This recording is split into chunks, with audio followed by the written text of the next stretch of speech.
Rocky আড্ডা, করে মাঠে আড্ডা, কফি হাউস আড্ডা, ইউথ আড্ডা, পিওর আড্ডা, খোলা মেলা আড্ডা, মন ভালো করা আড্ডা। ইউথ আড্ডা, ইউথ আড্ডা, ইউথ আড্ডা। লেখাপড়া খেলাধুলা সবকিছুতে থাকি আমরা, সব কুল আর শ্যামকেও রাখি। পঞ্চকবি মনে রেখে বাংলা ব্যান্ড শুনি, বাড়িয়ে দিলে হাত আমরা বন্ধু হতে জানি। ইউথ আড্ডা, ইউথ আড্ডা,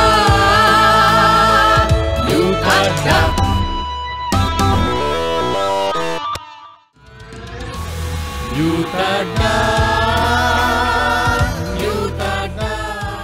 নাচের তালে চলছে সময়, সঙ্গে আছে শিক্ষকতাও।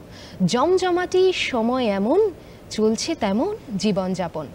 সেই যাপনের গল্পই শুনবো আজকের দুই হুজুরের গপ্পর এই আসরে।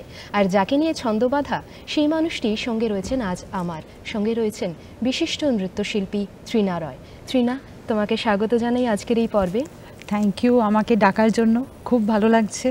আচ্ছা, এই যে শুরুতেই বললাম নৃত্যশিল্পী, তার পাশাপাশি তুমি শিক্ষকতার সঙ্গেও যুক্ত, তো শুরুতে নাচের কথা দিয়েই আমরা শুরু করব। একদম। কিভাবে নাচের সঙ্গে সম্পর্ক গড়ে উঠলো, হাতে খড়ি কিভাবে? আমার নাচ শুরু হয় বলতে গেলে আমার যখন 2.5 বছর বয়স। খুব আজবই লাগবে, কারণ কি জবে থেকে আমি বোধহয় বুঝেছি, জ্ঞান হয়েছে আমার, তবে থেকেই আমি দেখছি বাড়িতে একটা নাচের পরিবেশ আছে। তো আমার কাছে এটা খুব মানে ভেরি নর্মাল জিনিসটা, যে এটাই তো হওয়া উচিত, সব বাড়িতে এটাই হওয়া উচিত, যে বাড়িতে গান বাজনা নাচ হচ্ছে, ভোরে ক্লাস হচ্ছে, ভোরে ছাত্রছাত্রীরা আসছে, আমার কাছে একদম জমজমাটি ব্যাপার। আমার কাছে এটাই মনে হতো সবসময় যে এটাই বোধহয় স্বাভাবিক, আর সব বাড়িতে বোধহয় এটাই হয়, এটাই আমার কাছে ছিল। আচ্ছা, পরিবারের কথা বলতে গিয়ে বলি যে তোমার একদম মানে গুরু জয়লাল মিশ্র থেকে শুরু করে কাজল মিশ্র রয়, এই যে পরম্পরায় চলে আসছে নাচ, বিশেষত কত্থক তোমার পরিবারে, এই যে পরম্পরা এবং এই পরিবারের একজন মানুষ তুমি, তো কিরকম মনে হয়, অনুভূতিটা কিরকম? আমি ভাবতেই পারি না যে আমি এরকম একটা পরিবারের মানুষ। আর আমি যেহেতু তুমি শোভনা বলছো অ্যাবাউট জয়লালজি, তো আমি আরেকটা জিনিস অ্যাড করি যে জয়লালজির অনেক আগে মানে ভানুজি হচ্ছেন আমাদের, আমরা অ্যাকচুয়ালি জয়পুর ঘরানার, মানে we belong to Jaipur gharana of Kathak, আর ভানুজি হচ্ছেন আমাদের অ্যানসেস্টার। আচ্ছা। আর ওইখান থেকে জয়লাল মহারাজজি এসছেন, আর তারপরে আমি হচ্ছি 11th generation of that particular generation. তো এটা আমার কাছে একটা বিশাল ব্যাপার, কারণ কি আমি প্রথমে এটা জানতাম না, এতটা আমি জানতাম না। আমার ফ্যামিলির মধ্যে বোধহয় আছে, আমার মা দিদিমার মধ্যে, যে খুব যে নিজের ব্যাপারে খুব যে বলে বেড়াবে সবাইকে, ওটা নয়, একদমই নয়। ওরা নাচ, নিজের আর্ট নিয়ে ব্যস্ত, শেখানো নিয়ে ব্যস্ত, আমাকে শেখানো নিয়ে ব্যস্ত। তারপরে আমার নিজের পরিবার নিয়ে আমারই ইচ্ছে হলো যে আমি একটু নিজে রিসার্চ করে দেখি যে মানে where do I belong to, what is this? কারণ কি আমি একটা রায়গড় গেছিলাম আমার মার সাথে একটা ওয়ার্কশপে। আচ্ছা। আর রায়গড়ে আমায় একটা পার্টিকুলার কম্পোজিশন আমাকে পারফর্ম করতে বলা হয়েছিল, যেটাকে বলে গগরি কি গত। তো গগরি কি গত হচ্ছে কলসি নিয়ে গত, এটা আমার দিদিমা আমাকে শেখায়। আর আমাকে বলেইছিলেন যে এটা জয়লালজির খুব খাস গত। আর ওখানে একটা পার্ট আছে যেখানে জয়লালজি দেখাতেন যে খুব ভারী কলসিটা, তো এই জিনিসটা আমাকে আমার দিদিমা শেখায়। তো আমি ওটা পারফর্ম করি, আর ওখানে পারফর্ম করার পরে তারপরে যারা আসেন audience, they got very excited, কারণ কি আমি তখন খুবই একটা ছোট মেয়ে গগরি কি গত করছে, ওদের কাছে এটা একটা বিশাল ব্যাপার। আর সেই সময়টাতে ওরা এসে আমাকে বলে যে তুম জয়লালজি কি পোতি হো, মানে তোমার এটা বিশাল ব্যাপার, আর তুমনে আরে গগরি কি গত কিয়া, জয়লালজি ये भी करते थे, জয়লালজি वो भी करते थे, এই সব বলতেন। এবার সেইখানে আমার কাছে ওই প্রথম ধাক্কাটা যে where do I belong to, মানে এ তো একটা বিশাল ব্যাপার, এটা কলকাতার মধ্যে নয়, এটা তো বিশাল মানে ইন্ডিয়া জুড়ে একটা জিনিস, যে এটা এত বড় লেগেসি। তখনই আমার ইন্টারেস্ট হয় যে আমি একটু রিসার্চ করব, নিজে বসে আমি আমাদের ট্রিটাকে ড্র করি উইথ দ্য হেল্প অফ আমার এক মামা ফতেহ সিং গঙ্গানি মামার সাথে বসে আমি ট্রিটাকে ড্র করি, আর ড্র করে দেন I came to know that the 11th generation, I belong to the 11th generation. And অনেক কিছু খুব ইন্টারেস্টিং, ওটা একটা আলাদা পুরোপুরি একটা ব্যাপার হয়ে যাবে যদি এটা নিয়ে কথা বলে। তিনিও তো ফেমাস একজন আর্টিস্ট, তবলা প্লেয়ার। ফতেহ সিং গঙ্গানি মামা হচ্ছেন খুবই ফেমাস একজন তবলা প্লেয়ার, উনি দিল্লিতে থাকেন। ওনার ভাই হচ্ছেন রাজেন্দ্র সিং গঙ্গানি। রাজেন্দ্র সিং গঙ্গানি হচ্ছেন one of the greatest Kathak exponents right now, belonging to Jaipur gharana. আর উনি পরপর বিশাল ভালো ভালো স্টুডেন্টস এখানে দিয়ে যাচ্ছেন, কলকাতায় বলুন, পুরো দেশ বিদেশে বলুন, অসাধারণ স্টুডেন্টস ওনার। তো আমি এটা ভাবতামও যে রাজু মামার সাথে আমাদের, আমি রাজু মামা বলে ডাকি ভালোবেসে, তো রাজু মামার সাথে আমাদের কি রিলেশন। আর সেই ট্রিটা ড্র করতে গিয়ে আমি বুঝতে পারি কিভাবে আমরা ব্রাঞ্চ আউট হয়ে গেছি, কিভাবে ব্রাঞ্চ আউট হয়ে গিয়ে, but we are related to one another. ওনাদের আমার মানে নানাজি জালালজির প্রতি বিশাল রেসপেক্ট, কারণ কি ওনাদের মনে হয় যে উনি যা তৈরি করে গেছেন এখন ওটাই আমরা সবাই ওটা এনজয় করছি। তোমাদেরই পরিবারের মধ্যে থেকে আমরা পেয়েছি যে প্রথম নৃত্যশিল্পী নারী আমরা পেয়েছি, মহিলা নৃত্যশিল্পী প্রথম। এই বিষয়টা, এই গল্পটা একটু শুনবো।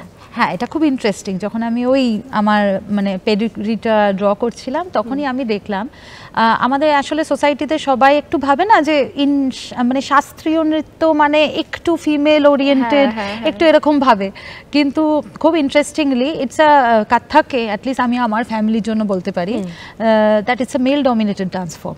Jaipur gharanas form is a male dominated dance form, rather all gharanas, এইটুকুনি বলা যেতে পারে। তো আমাদের জেনারেশন, যেমন আমি বলছি আমি 11th generation, the first female performer was Jaikumari Devi ji, Jaipur Gharana, আমার পিসি দিদা, she was the 9th generation. তার আগে অবধি যাদের নামে উল্লেখ করা আছে as a performer, they were all male performers. কারণ কি ওনাদের মধ্যে এটাই ছিলেন যে male, it's a male dominated form, ছেলেরা নাচবে। আমরা সবসময় কথকের ক্ষেত্রে আমরা মহারাজ শুনেছি। হ্যাঁ, মহারাজ মানে খুব কমই জানা গেছে যে এখন পাওয়া যাচ্ছে। I will say all hats off to Jaikumari Deviji, যে উনি ওই সময়ে দাঁড়িয়ে এতটাই মেল ডমিনেটেড ফর্মের মধ্যে ওই সময়টাতে দাঁড়িয়ে উনি পারফর্ম করেছিলেন। ওই সময় সাহসিকতার একদম বিশাল। তো ওই সময় উনি ওখানে পারফর্ম করতেন। তারপরে অফকোর্স আমাদের একটা বেঙ্গলি দিকও এসে গেছে, একটা কলকাতার দিক এসে গেছে। আর কলকাতায় নারীর ফিমেল এম্পাওয়ারমেন্ট অনেকটাই আছে। তো তাই জন্যে এটা তো রাজস্থানী প্রথা, তার মধ্যে আমার নানাজি বিয়ে করেন আমার দিদিমাকে, দিদিমা বাঙালি, আর সেখান থেকে মেয়েদের মানে ওয়েটটা একটু বেড়ে গেছে। আমার মা পারফর্মার কাজল মিশ্রা রয়, তো উনি পারফর্ম করলেন, আমার দিদিমা গুরু সুস্মিতা মিশ্রা উনি পারফর্ম করলেন, উনি এগিয়ে নিয়ে গেলেন। তো তারপরে ব্যাপারটা একটু মেয়েদের দিকেই বেশি ভারী হয়ে গেছে জিনিসটা। আচ্ছা, তুমি মায়ের কথা বলছো, তুমি আর তোমার মা বহু বছর ধরে কলকাতার বুকের ওপর এই নাচ সম্পর্কিত নৃত্য কথা উৎসবে আয়োজন করে আসছো। এই পেছনের গল্পটা একটু শুনবো, ভাবনা কিভাবে এলো? এইটা আসলে শুরু হয়েছিল যে আমার দিদিমাকে উৎসর্গ করে আমরা একটা সবাই মিলে, দিদিমা ছাত্রছাত্রী প্রত্যেকে ছেলে মেয়ে সবাই মিলে একটা ফেস্টিভ্যাল করি। তো সেইখান থেকে শুরু হয়। তো সেইটা হয় 2010-এ। 2010-এ যখন হয় তখন কোনো নাম ছিল না। তো 2010-এর এই ফেস্টিভ্যালটা বিকেম ভেরি সাকসেসফুল। আর সাকসেসফুল হওয়াতে তখন আমাদেরকে বলা হয়, মানে আমার দিদিমার ছাত্রছাত্রীরা আমার মাকে বলে, কাজল দি আরও করো, প্রত্যেক বছর এরা নাচুক। কারণ কি তখন আমরা যেটা করেছিলাম, আইডিয়াটা ছিল যে স্টেজটা সবাই শেয়ার করবে, মানে যারা নামি দামি নাম করেছেন তারাও শেয়ার করবে, যারা প্রমিসিং তারাও শেয়ার করবে। হ্যাঁ, তাহলে it will be a motivational platform for everybody. That was the time যখন আমি আর মা চিন্তা করে দেখলাম যে সত্যি ওরা কত প্ল্যাটফর্ম পায়, স্পেশালি দ্য ইয়াং ডান্সার্স, ওরা তো অতটা প্ল্যাটফর্মই পায় না। And it will be a dream for them যে ইউনো ওরকম কোনো নৃত্যশিল্পীর সাথে স্টেজ শেয়ার করতে পারবে। So that is when we thought that let's start with this festival called Nritya Katha. দুদিনের খালি কত্থকের ফেস্টিভ্যাল হবে, বাট এটা ট্র্যাডিশনাল কত্থক হবে। কারণ কি ওই সময়টাতে না কত্থক ট্র্যাডিশনাল সবাই একটু অন্য করতে গিয়ে তখন ট্র্যাডিশনাল কত্থকটা এখন মনে হচ্ছে একটু অন্য কিছু দেখতে পাচ্ছি, আস্তে আস্তে চলে যাচ্ছে হ্যাঁ বিষয়টা। ওই সময়টাতে খুবই যেন খুব কম দেখা যাচ্ছিল। তো আমরা বলেছিলাম যে একদম ট্র্যাডিশনাল কত্থকের একটা কত্থক ফেস্টিভ্যাল হতে হবে বলে এই দুদিনের নৃত্যকথা ফেস্টিভ্যালটা শুরু হয়। আর সত্যি বলতে গেলে 2011 থেকে আমরা শুরু করি, আমরা ভাবতেই পারিনি এটা এত বড় হবে। মানে নাম দিয়ে 2011 থেকে চলছে একদম 2000 মানে এখনো চলছে। কোন আর সময়টা হয়? ডিসেম্বর জানুয়ারি এরকম সময় হয়। এই যে কম্পোজিশনের কথা তুমি বলছিলে, হ্যাঁ। আমিও তোমার কম্পোজিশন দেখেছি বেশ কয়েকটা, তো হ্যাঁ, আজ যদি দর্শক বন্ধুরা দেখতে পায় তাহলে ভীষণ ভালো হবে বিষয়টা। হ্যাঁ নিশ্চয়ই আমি বলতে পারি, মানে আমার খুব পছন্দের বোল পারহান্ত, আই লাভ বোল পারহান্ত, আমার বোল পারহান্ত করতে খুব ভালো লাগে। আর থ্যাঙ্কস টু মাই গুরুজ, এত সুন্দর ইন্ট্রিকেট ওরা প্যাটার্নস বানিয়েছে যে ওটাও একটা প্র্যাকটিস করারই জিনিস। আমি একটা খুব আমার ক্লোজ টু মাই হার্ট, আমি একটা কম্পোজিশন রিসাইট করব, এটা আমার দিদিমার তৈরি, গুরুমার তৈরি কম্পোজিশন। আর এটা হচ্ছে বর্ষার ওপর কম্পোজিশনটা উনি তৈরি করেছেন, সময়ের সঙ্গে একেবারে মানানসই। হ্যাঁ বেশ বেশ চলো। ধা ধেন ধেন ধা তেটে ধা ধা ধেন ধেন ধেন ধা তেটে না না তেন তেন তা তে টে ধেন ধেন ধা ধেত ধেত ত্রেকে ধেত ত্রেকে ধেত ত্রেকে ধেত তা ধলাঙ্গ তক ধুম কিটে তক ধেত ধেত ক্রান ক্রান ক্রান ধলাঙ্গ ধলাঙ্গ ধেত তা ক্রান তক তক তাকিটে তাকিটে দেগ দেগ দেগত দেগত নাগ নাগ নাগত নাগত জগ জগ জগত জগত তা কদি গিনা গচা গতা কদি গিনা গজগ গদিগ্ন धा ते टेका तग दिघे ने धाते टेका तग दिघे ने धाते टेका तग दिघे ने धाते टेका तग दिघे ने धाते टेका तग दिघे ने धा धा धा ते टेका तग दिघे ने धाते टेका तग दिघे ने धाते टेका तग दिघे ने धाते टेका तग दिघे ने धाते टेका तग दिघे ने धा धा धा ते टेका तग दिघे ने धाते टेका तग दिघे ने धाते टेका तग दिघे ने धाते टेका तग दिघे ने धाते टेका तग दिघे ने धा धा धा। আহা, অসাধারণ অসাধারণ। শুধু শুনছিলাম তো মনটা বারবার চাইছিল যদি দেখতে পেতাম যে তুমি মানে অসাধারণ, দারুণ দারুণ, ভীষণ সুন্দর। Thank you. আচ্ছা, এই যে কম্পোজিশন গুলো আস্তে আস্তে মুখস্থ করা তো ভীষণ কঠিন ব্যাপার, হ্যাঁ আস্তে আস্তে অভ্যেস হয়ে গেছে। আস্তে আস্তে অভ্যেস হয়ে গেছে, প্লাস আমার দিদিমার খুব ভালো একটা আইডিয়াস আছে যখনই উনি শেখান, উনি যেটা আমি এখন বললাম বৃষ্টির, তো দিদিমা এরকম কম্পোজিশনসের সাথে না একটা গল্প দিয়ে দেন। আচ্ছা, আর ওই গল্পটা দিলে না আমার রিদমের সাথে কানেক্ট করতে খুব ভালো লাগে, মানে সুবিধে হয়, মাথায় থাকে বিষয়টা। হ্যাঁ হ্যাঁ হ্যাঁ, খুব ইজিলি মাথার মধ্যে চলে আসে। একটা জিনিস যেমন আমার মাথায় এক্ষুনি আসছিল, বলা যাবে কি? হ্যাঁ বলো। ওটা উনি একটা তৈরি করে, এটা আমার নানাজি তৈরি করা, অ্যান্ড এটা অ্যাকচুয়ালি মা পারফর্ম করতেন, আমি ওই সময়টাতে পারহান্ত করতাম। আর সেই সময়টাতে আমি কিছুতেই মনে করতে পারছিলাম না, এই মানে কম্পোজিশনটা ইজ ভেরি ইন্ট্রিকেট, আমি কিছু জায়গায় ঠিক ভুল করে ফেলছিলাম। আর আমার দিদিমা তখন আমাকে বললেন, তুই এভাবে ভাব যে কৃষ্ণ রাধার ছেড়ছাড় হচ্ছে, তো কৃষ্ণ রাধা ছেড়ছাড়, তারপর থেকে এটাকে আমি হ্যাঁ, তো এইটাকে মাথায় রেখে যখন আমি করলাম আমার খুব সুবিধে হলো, কারণ কি আমি রিদমটাকে ধরতে পেরেছিলাম, যার জন্য পরে এটাকে আমি আর দিম্মা মিলে আমরা দুজনে যখন নাচটাকে আমি একটু চেঞ্জ করে দিলাম, দিম্মার সাথে, দিম্মার কাছে, দিম্মার গাইডেন্সেই আমি এটাকে চেঞ্জ করে কৃষ্ণ রাধা ছেড়ছাড়েই নিয়ে এলাম কম্পোজিশনটাকে। আমি একটু বলে শোনাচ্ছি। ধা ধেন ধেন ধা ते टे धा धा धेन धेन धा ना तेन तेन ता ते टे धेन धेन धा किड़दकता धेत्ता किड़दकता धेत्ता धेत्ता धेत्ता किड़दकता धेत्ता किड़दक तक तक घिन्ना किड़दक तक तक दिखने था किड़दकता धेत्ता किड़दक तक तक घिन्ना किड़दक तक तक दिखने था किड़दकता धेत्ता किड़दक तक तक घिन्ना किड़दक तक तक दिखने था किड़दकता धेत्ता किड़दकता धेत्ता धेत्ता धेत्ता किड़दकता धेत किड़दकता घिन्ना किड़दक तक तक दिखने था किड़दकता धेत्ता किड़दक तक तक घिन्ना किड़दक तक तक दिखने था किड़दकता धेत्ता किड़दक तक तक घिन्ना किड़दक तक तक दिखने था किड़दकता धेत्ता किड़दकता धेत्ता धेत्ता धेत्ता किड़दकता धेत्ता किड़दक तक तक घिन्ना किड़दक तक तक दिखने था किड़दकता धेत्ता किड़दक तक तक घिन्ना किड़दक तक तक दिखने था किड़दकता धेत्ता किड़दक तक तक घिन्ना किड़दक तक तक दिखने था। আহা, ওফ, সত্যি অসাধারণ অসাধারণ। হ্যাঁ, মানে এই যে রাধাকৃষ্ণের কথাটা বললে, এটা কিভাবে ঠিক ফুটে উঠলো এর মধ্যে? এটার মধ্যে ছিল ব্যাপারটা যে কেটে থেকে ধেত্তা, মানে কৃষ্ণ রাধাকে বলছে এদিকে এসো, তো ধেত্তা কেটে থেকে ঘৃণা এই জায়গাটাতে রাধা রেগে যাচ্ছে যে আমি যাব না, আমাকে ছেড়ে দাও। এইটা হচ্ছে এই দুটো, এইটাকে দিমা বলে যে ধেত্তার মধ্যে ওই কাকতি মিনতিটা আন। তুই যখন বলছিস মানে পড়ান্তা তুই যখন করছিস ধেত্তা আরে আসো আমার কাছে, ওই কাকতি মিনতিটা তোমার গলার মধ্যে আনতে হবে, মানে ওই মডিউলেশনটা। এটা আমাকে আমার দিদিমা শিখিয়েছিল যে তোমার গলার মধ্যে ওই মডিউলেশনগুলো আনতে হবে যখন তুমি পড়ান্ত করবে, বিকজ এই সিলেবাসগুলো তো অডিয়েন্স বুঝতে পারবে না, কিন্তু অডিয়েন্সকে তোমাকে ভাবটা প্রকাশ করতে হবে। তো অডিয়েন্সকে তো তোমাকে কানেক্ট করতে হবে, অডিয়েন্স যেন তোমার সাথে কানেক্ট করতে পারে even though they don't know the syllable.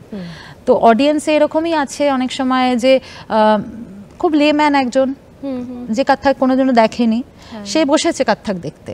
তো আমার দিদিমার কাছে audience is very important for you. তো অডিয়েন্স লেম্যানও যে বসে থাকবে সেও যেন তোমার সাথে কানেক্ট করে, তাকে আকৃষ্ট করার একটা ব্যাপার থাকে। তো তাকে অডিয়েন্স অনুযায়ী, যার জন্য হয়তো আমরা পারফর্মিং আর্টিস্টরা আমরা খুব এক্সাইটেড হয়ে যাই যখনই আমরা অডিয়েন্স পাই, ভালো অডিয়েন্স পাই। তো এটা আমি দিদিমার কাছে, আমার মার কাছে শিখেছি যে অডিয়েন্স বুঝে নিজের পারফরমেন্স করা।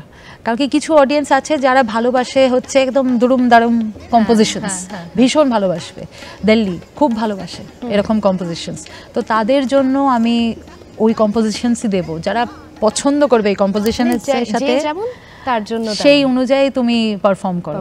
তাই জন্য বোধহয় আমি কত্থক এতটা ভালোবাসি, কারণ কি এতটা খোলা থাকে কত্থক, একটা সোলো পারফরমেন্স এতটাই খোলা থাকে যে আমি অডিয়েন্স বুঝে আমি আমার কোম্পানিতে বলতে পারি যে আমি এটা করব না, আমি এটাকে একটু বাড়িয়ে দিলাম, আমি একটু গানটা বেশি করব, এটাতে অভিনয় বেশি করব। কারণ কি আমি হয়তো জানি যে আমার অডিয়েন্স অভিনয়টা নেবে, অভিনয়টা ওরা বেশি ভালো নেবে।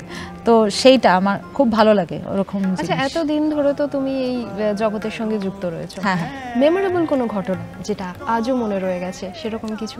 হ্যাঁ, একটা যেমন আছে, অনেকই আছে রাদার, বাট একটা খুব মানে বিশিষ্ট ঘটনা আমার কাছে মনে আছে। কারণ কি আমার নানাজিকে তো আমি কোনোদিনও দেখিনি, ওনাদের ব্যাপারে খালি শুনে গেছি আর সবার কাছে শুনে গেছি যে এই ছিলেন, ওই ছিলেন, সেই ছিলেন। আমি একটা জায়গায় আমার কাছে হয়তো মনেও হয়েছে যে আমি বোধহয় ওনাদের সাথে কানেক্টেড থাকবো if I am into the field. তো ওই একটা ব্যাপার আমার ছিল। সেই জায়গাতে মহারাজজি, যাকে আমরা we call him the god of Kathak, তো আমাদের দুই পরিবারেরই একে অপরের প্রতি খুবই শ্রদ্ধা। মহারাজজির পরিবার, ওনারা লখনৌ ঘরানা, আমরা জয়পুর ঘরানা, তো আমাদের খুবই শ্রদ্ধা মহারাজজির প্রতি। আর Maharajji, I mean he is beyond any gharana. তো আমার মনে আছে আমাকে শাশ্বতী মাসি আমাকে ইনভাইট করেছিলেন বসন্ত উৎসব দিল্লিতে। তো দিল্লিতে আমি তখন যাই পারফর্ম করতে, মার সাথেই যাই। আর আমার কাছে এটা বিশাল ব্যাপার ছিল, মহারাজজির সামনে আমি নাচবো। তো মা আমাকে বলেছে তুমি মহারাজজির সামনে নাচবে, তোমাকে এই করতে হবে, এরমভাবে নাচতে হবে, তোমাকে কিন্তু খুব সুন্দর করে নাচতে হবে মহারাজজির সামনে, ওনার কাছে এটা তোমার কাছে আশীর্বাদ। আর আমার কাছেও ব্যাপারটা খুব ইম্পর্টেন্ট ছিল, কারণ কি ওই বয়সী, নানাজির বয়সী একজন, উনি আমার নাচ দেখবেন, এটা বিশাল। হ্যাঁ, তো আমি ওইবারে ওই বসন্ত উৎসবে আমার মনে আছে আমি পারফর্ম করেছিলাম। আর পারফর্ম করার পরে আই ওয়াজ নট হ্যাপি, আমার খুব দুঃখ হয়েছিল। কারণ কি আমার মনে হচ্ছে আমি খুব খারাপ করেছি। আমার ভীষণ, আমি after the performance I just rushed into the green room and I was very sad. আর আমার মার কাছে, মা পড়ান্তে ছিল, আমার মার কাছে বলেছিলাম যে মা আমার মনে হয় খুব খারাপ হয়েছে। মা বলছে যে তুই কেন বলছিস, আমি তো বলছি ভালো হয়েছে। বলছে না মা, আমার মনে হয় আমার খুব খারাপ হয়েছে। আমার কেন মনে হচ্ছে, I was on the verge of tears and that was the time one of the students of Maharaj ji আমাকে বলছে যে दीदी आपको बुलाया जा रहा है उधर ऑडियंस में, आपको महाराज जी बुला रहे हैं। আর আমি তখন বলছি আমাকে ডাকছে, ঠিক আছে আমি গেলাম মহারাজজির কাছে। মহারাজজি আমাকে ডাকলো, আমাকে খুব আদর করলেন, আদর করে বললেন যে কিতনা উমদা নাচা তুমনে, খুব ভালো নেচেছো। আমি বাংলাতেই বলছি, খুব ভালো নেচেছো। তুমি আমাকে মনে করিয়ে দিলে জয়কুমারী দেবীর কথা, জয়কুমারীজির কথা তুমি আমায় মনে করিয়ে দিলে। And that was something, it was goosebumps, আমার পুরো গুজবাম্পস দিয়েছে। মানে তখন মহারাজজির থেকে আমি এই যে আশীর্বাদটা পেয়েছিলাম ওনার কথার থ্রু দিয়ে, এইটা আমি কোনোদিনও ভুলতে পারবো না। এটা আমার কাছে একটা বিশাল পাওনা। মানে পরে মাকে বলছি যে হ্যাঁ এবার মনে হচ্ছে আমি তাহলে ভালো নেচেছি, কারণ কি মহারাজজি যখন আমাকে বলেছেন, মানে আমার এখনো মনে আছে, আমাকে মানে একজন ফটোগ্রাফারকে ধরে বলছে মেরে সাথ ইসকা পিকচার লো, এরকমভাবে মহারাজজি বলেছিলেন। আমার কাছে এখনো ওই ছবিটা আছে। তো আমার কাছে এটা বিশাল বিশাল পাওনা। আর আমি একটা ছোট্ট সিরিজ করেছিলাম কোভিডের টাইমে, ব্যাখ্যান বলে। তো ব্যাখ্যান সিরিজটা আমার মনে হয়েছিল খুব ইম্পর্ট্যান্ট আমাদের এখনকার যুগে, কারণ কি প্রত্যেকটা ডান্স ফর্মেরই একটা রিলেশন থাকে, যেমন তাল একটা relation, they are related to one another. তো ওটার আমি একটা ছোট সিরিজ করেছিলাম। মহারাজজি তখন খুব শরীর খারাপ ছিল, এটা আমি জানতাম। আমি শাশ্বতী মাসিকে রিকোয়েস্ট করেছিলাম মহারাজজিকে আমি একটু ছোট্ট কিছু পাবো। আমি বোধহয় আধ্যাত্মিক ব্যাপারটা নিয়ে একটা চেয়েছিলাম, যে the spiritual part of Indian classical dance. তো উনি ওই শরীর খারাপের মধ্যেও ওই ভিডিওটা আমাকে করে দিয়েছিলেন। তা আমার কাছে this was a big gift, blessing from him. তো আমার কাছে ওনার সাথে যতটুকুনি সময় আমি পেয়েছি ওনার সাথে, হ্যাঁ আমার কাছে গোল্ডেন মোমেন্টস ওইগুলো। আচ্ছা, পাশাপাশি তোমার অন্য জগতের কথায় আসি। তুমি তো নাচের পাশাপাশি শিক্ষকতার সঙ্গেও যুক্ত রয়েছো, একটি নামী স্কুলের সঙ্গে যুক্ত রয়েছো। সেই গল্পে একটু আসবে, এবং দুটো, এই যে শিক্ষকতা এবং নৃত্যশিল্পী, এই দুটো পথ কিভাবে একসঙ্গে সামলাচ্ছ? ব্যাপারটা হচ্ছে যে যখন আমি ওই কলেজে পড়ছি সেই সময় আমি মাকে জিজ্ঞেস করেছিলাম যে মা আমি কি করব, মানে আমি কি পুরোপুরি নাচের দিকে যাব নাকি পড়াশোনায় থাকবো, বিকজ আমি পড়াশোনাও করতে ভালোবাসি, পড়াশোনার মধ্যেও থাকি। তো মা বলেছিল দুটো নিয়েই থাক, কারণ কি আমি জানি দুটোই তোর আইডেন্টিটি, তুই খালি নাচ নিয়ে পারবি না থাকতে, আর খালি পড়াশোনা নিয়ে তুই পারবি না থাকতে। তো তখনই আমি একটা ভেবেই নিয়েছিলাম যে আমি টিচার হব, আমি টিচার হয়ে আমি পাশে পাশে নাচটাকে রাখতে পারবো, এটা আমার চিন্তাই ছিল। আর যদিও আমি বন্ধুদের সাথে মিলে অনেক কিছু চেষ্টা করেছি, অনেক জায়গায় পেয়েও গেছিলাম, কিন্তু তা ওইগুলোকে আর মাথায় রাখিনি। এবার থ্যাঙ্কফুলি আমি এই নামী ইনস্টিটিউশনে পাই, আর পাওয়ার পরে I am in love with the management of this institution. কারণ কি বোধহয় এরকম ম্যানেজমেন্ট খুব কম দেখা যায়, যেখানে আমি বলেইছিলাম, কারণ কি তখন I was just a student, সবে একটা জব পাচ্ছি, আমার কাছে কোনো ব্যাপারই ছিল না, ওনারা না মানলে আমি ছেড়েই দিতে পারতাম। কিন্তু they got very excited when they came to know that I am a dancer by profession. আমাকে বলেছিল তুমি নাচ ছাড়বে না তো, এটা ওনাদের কথা আমাকে, আমি তখন বলেছিলাম না আমি কোনোদিনও ছাড়তেই পারবো না। আচ্ছা, কত্থক ডান্সার হিসেবে তুমি তো সঙ্গীত নাটক একাডেমির উস্তাদ বিসমিল্লাহ খাঁ যুব পুরস্কারও পেয়েছো। হ্যাঁ। এই পুরস্কারে পুরস্কৃত হয়ে তোমার কেমন লেগেছে, অভিজ্ঞতাটা একটু শুনবো। অভিজ্ঞতাটা এরকম, first of all it came like a shock to me, because আমি ওনার নামই নিতে চাই, শ্রীমতী পণ্ডিতা উমা ডোগরাজি, উমা আন্টি। ওনার একটা ফেস্টিভ্যালে আমি রেইনড্রপস ফেস্টিভ্যাল, ওনার ফেস্টিভ্যালে আমি পারফর্ম করতে গেছিলাম। তো শি লাভড মাই পারফরমেন্স দেয়, খুব ওনার ভালো লেগেছিল। অ্যান্ড তারপরে উনি পরে আমাকে জিজ্ঞেস করেন যে তুই কি কিছু পেয়েছিস, আমি তখন ওনাকে বলি না আমি কিছু পাইনি। তো তখন আমাকে বলে ঠিক আছে তোর ডিটেলস পাঠাস, এইটুকুনি খালি আমাকে বলা হয়েছিল, আর কিচ্ছু না। উনি আমার থেকে যা যা চেয়েছেন আমি দিয়েছি, ওনাকে দিয়ে দিয়েছিলাম। অ্যান্ড আমি নিজের কাছেই রেখেছিলাম, আমি কাউকে জানাইনি। এবার তারপরে I came to know that I got it. And সেই সময় আমি এক্সাইটেড নিশ্চয়ই ছিলাম, বাট আবার একটা ভয়ও এসে গেছিলো, আমি একটু ভয়ও পেয়ে গেছিলাম, কারণ কি আমার কাছে এটা অ্যাওয়ার্ডের থেকেও বেশি এটা একটা রেসপন্সিবিলিটি। একদম। তো এটা আমার কাছে মনে হলো যে আমার তো কাজ বেড়ে গেল, আমাকে তো মানে এবার আরো রেসপন্সিবিলিটি, ভারী পুরস্কারের ভারটা। হ্যাঁ, এটা তো আমার জাস্ট পুরস্কার পেয়ে তো শেষ হলো না, আমার তো এবার শুরু হলো, মানে আমাকে এবার এটাকে নিয়ে আরো এগোতে হবে। আর এটা খালি ফ্যামিলি না, কত্থক অ্যাজ আ ফ্যামিলি কে নিয়ে আমাকে এগোতে হবে। আচ্ছা, এগোনোর কথা তুমি বলছো, আমাদের তো আস্তে আস্তে আধুনিকতার যুগে এই যে ক্লাসিক্যাল ডান্স ফর্ম তো আস্তে আস্তে চলে যাচ্ছে। আগামী প্রজন্মের জন্য আগামী দিনে কি করা উচিত, বা তুমি কি করতে চাও, একদম শেষ করার আগে এই প্রশ্নটা রাখবো। হ্যাঁ, আগামী প্রজন্মের জন্য আমি তো এটাই বলতে চাই, first of all don't give up. এটা সবাইকে আমার রিকোয়েস্ট, কারণ কি আমরা জানি আমরা সবাই পড়াশোনার একটা ভারের মধ্যে থাকি, আর ডিফারেন্ট সময়ে ডিফারেন্ট এক্সপেকটেশনস আমাদের থাকে, কিন্তু নাচটাকে পাশে রাখো।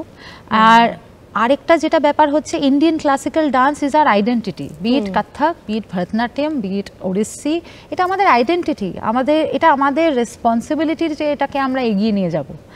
আর দুটোকে একসাথে নিয়ে যাওয়া যায়, আমি নিয়ে যাচ্ছি, আমি পড়াশোনা নাচ দুটোকেই একসাথে নিয়ে যাচ্ছি। Of course it is difficult, of course it is challenging, sometimes মনে হয় যে কোনো একটা ছেড়ে দিই, বাট আই হ্যাভেন্ট লেফট, আর আমি ছাড়বও না কোনোদিনও, কারণ কি এটা আমার কাছে বিশাল একটা ইম্পর্টেন্ট, এটা আমার রেসপন্সিবিলিটি। আমার মনে হয় নেক্সট জেনারেশনের জন্য এটা তোমাদেরও রেসপন্সিবিলিটি যে তোমরা এগিয়ে নিয়ে যাও আর নাচটা শেখো। আর আমার মনে হয় ইন্ডিয়ান ক্লাসিক্যাল ডান্স, যে কোনো ডান্স ফর্ম যদি আমরা শিখি, ওই যে টেকনিক্যালিটিটা আমরা শিখে নেব, তারপরে এটা নিয়ে আমরা অনেক কিছু ক্রিয়েশন করতে পারি, কিন্তু আগে নাচটা শেখা দরকার, একজন গুরুর আন্ডারে আসা দরকার, সেখানে কিছু ডেডিকেটেড সময় দেওয়া দরকার, প্র্যাকটিস করা দরকার, প্র্যাকটিসটা ভীষণ ইম্পর্টেন্ট। হ্যাঁ, যখন পরীক্ষা আসবে তখন নয় আমি আমার প্র্যাকটিসটাকে 2 ঘন্টা থেকে 1 ঘন্টায় আনতেই পারি, আধ ঘন্টায় আনতেই পারি, কিন্তু তাই বলে ছেড়ে দেওয়াটা, চর্চাটা যেন রাখে।